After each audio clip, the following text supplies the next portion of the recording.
Bonjour et bienvenue sur cette vidéo. Aujourd'hui, j'ai un PC. Je vous ai fait voir comment le nettoyer d'ailleurs dans une vidéo très courte avec le compresseur, donc il est bien propre.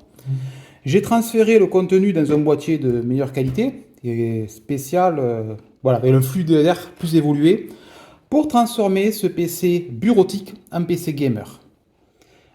Il a une base extrêmement saine puisqu'il est basé sur une carte mère B450 MSI Tomahawk. C'est une très bonne carte mère. Même si dans ce cas-là, c'est la V1 qui avait un BIOS limité à 16 mégaoctets. Mais c'est une très bonne base d'évolution. Donc, euh, donc, pour évoluer d'un PC de base bureautique comme celui-là vers un PC gaming, ça ne va pas être très compliqué en soi. Et pour pas trop cher. Donc pour rappel, carte mère, c'est une B450 Tomahawk. Il est équipé de 2 x 8 Go en Corsair LPX 3200. 16 Go de RAM au total, donc DDR4. Le processeur sous son Ventirad Enermax, c'est un APU Athlon 3000G. Un Athlon 3000G, c'est un Ryzen 3200G, mais au lieu d'avoir 4 cœurs, il n'en a que 2. Et il dispose d'une carte vidéo intégrée à base de Vega 3 cœurs. Voilà, Vega 3 cœurs. C'est pas du tout performant. C'est-à-dire, je vais faire les benchmarks et vous allez voir, c'est vraiment pourri. Et il y a un SSD dessus de 1 Tera. Donc là, il n'y a pas de problème. Petite note sur l'APU. Un Ryzen, normalement, c'est constitué de plusieurs chiplets, petites puces directement soudées sur le processeur. Je vous mettrai en incrustation une image pour vous faire voir. La plus grosse puce, c'est la Yodai, parce qu'elle est gravée pas très finement, qui permet de connecter, en gros, la Yodai qui est dans la puce, dans le CPU, c'est lui qui remplace l'ancien chipset Northbridge. Voilà, il n'y a qu'un Northbridge. Mais voilà, le Northbridge est maintenant incorporé dans le CPU et il fait fonctionner, il est directement relié à la RAM et au port PCI Express. Donc c'est lui qui gère les I/O en tout. Et bien sûr, lui, il est relié au plus près des processeurs, des deux puces processeurs. Si c'est un Zen 3 par exemple, on peut avoir dans un, dans un 8 coeurs, dans l'autre 8 coeurs, ce qui fait ses 16 coeurs physiques au total. Généralement, les petits processeurs, ils n'en ont que deux puces. L'APU, c'est différent, c'est du all-in-one, il y a tout intégré dans le même die. C'est-à-dire que la partie I/O est dedans, les CPU sont dedans, ainsi que la partie vidéo Vega. Donc tout est dans la même puce, la puce est plus grosse. Et elle a comme avantage, c'est de moins chauffer, puisqu'à la base, c'est conçu pour des portables. Donc ils ont pris un processeur portable, ils ont juste boosté un peu la consommation que peut pas prendre le CPU. Et ça fait un PC de bureautique. Mon Athlon 3000G, donc c'est 2 cœurs à 3,5 GHz, le tout hyper threadé. Je rappelle que l'hyper-threading permet de simuler des cœurs virtuels. Imaginez, on a un cœur, le même hyper-threadé, ça nous fait 2 cœurs. Il y a 2 entrées de pipeline sur le processeur, mais en interne, les unités ne sont pas doublées. Donc ça veut dire qu'à une unité travaille, si une autre unité est disponible pour faire autre chose, elle le fera, sinon elle ne le fera pas. Donc en moyenne, on a 15 à 20% d'augmentation avec un cœur threadé par rapport au cœur normal. Il ne faut pas croire qu'un cœur, quand on dit 4 threads et 2 cœurs physiques, que ça va aussi rapide qu'un vrai 4 cœurs physiques. Voilà. Donc là, c'est 2 cœurs à 3,5 GHz. Donc je vais bencher tout ça. Et ensuite, donc le sujet de la vidéo, est-ce que pour 60 euros, je vais le transformer en PC gamer? Attention, PC gamer entrée de gamme, je précise de suite. Donc voilà, l'acquisition de 60 euros, avec ce qu'on a pour 60 euros. Hop, on va la mettre là. C'est une GTX 960, 2 Go de RAM, de chez PNY.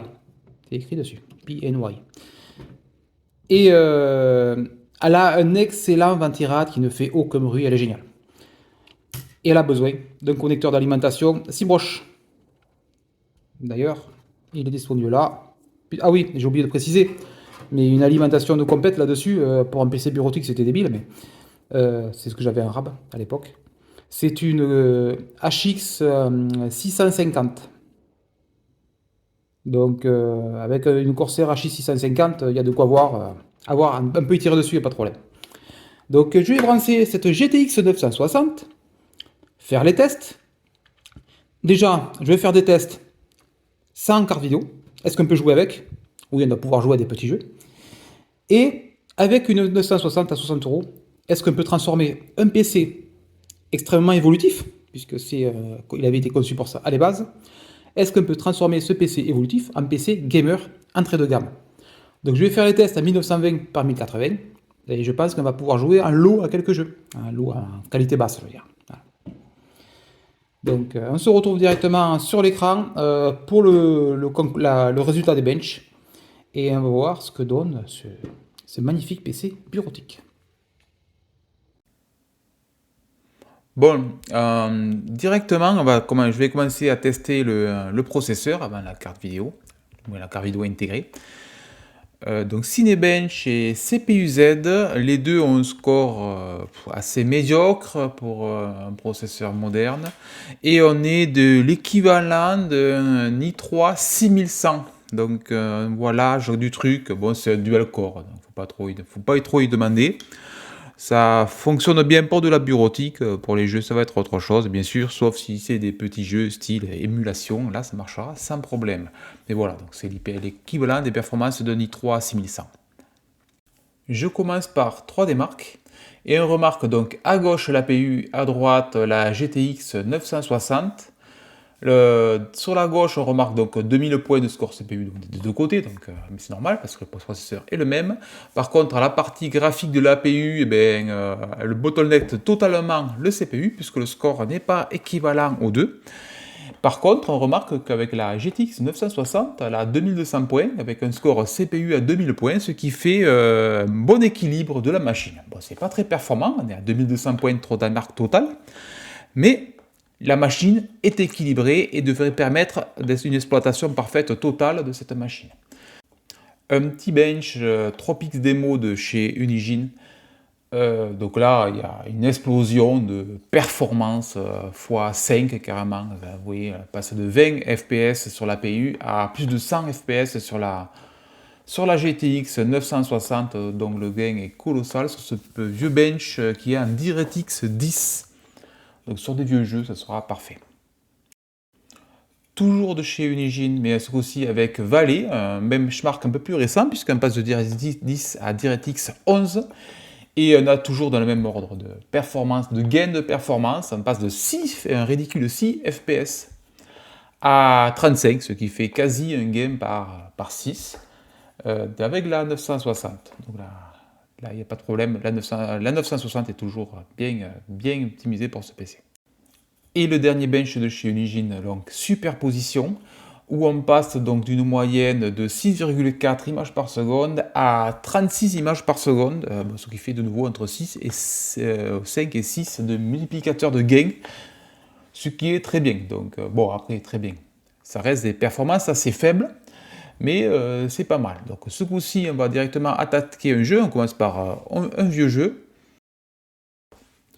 Donc c'est Metro, le jeu qu'on va tester, Metro la version remasterisée, en détail high, élevé. Et donc on passe d'une moyenne de framerate de 18 images par seconde à 80 images par seconde. Donc on passe d'un jeu qui n'est pas vraiment jouable. En low il tourne mieux quand même. Mais bon, là j'ai testé un high pour avoir un truc plus correct.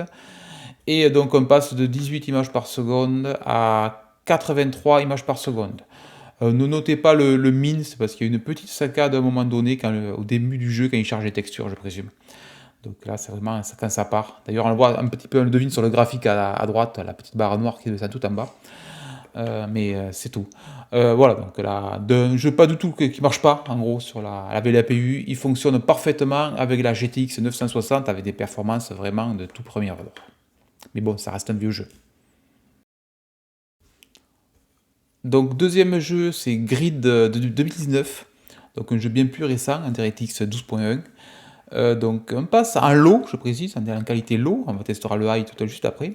Mais en low, on est à vitesse moyenne de 3 images par seconde environ, et on passe à 30 images par seconde. Le gain est vraiment faible, et je pense que là, on est bridé par l'APU, puisque par l'APU, par le CPU, je veux dire, parce que ce jeu doit tirer un peu plus que pour le processeur, et les deux cœurs doivent être un peu limite, donc le gain est à peine visible.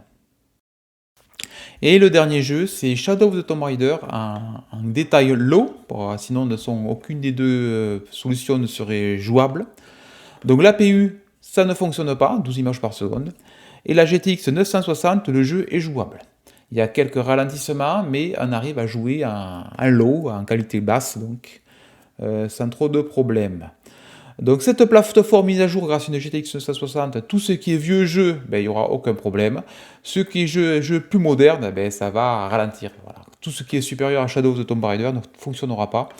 Et Shadow of the Tomb Raider est vraiment limite. Donc bon, après c'est une mise à jour vraiment pas chère, entre je vous dis 50 et 60 euros, donc la mise à jour est vraiment utile et agréable sur cette plateforme. Dans la prochaine vidéo, on refait pareil, mais avec une carte vidéo beaucoup plus grosse. Donc on comparera la GTX 960, donc on passera en détail high sur certains jeux, mais on va la comparer avec une 1660 Super. Et pour rappel, une 1660 Super, c'est équivalent à une GTX 1070. Donc on se retrouve bientôt pour le prochain comparatif.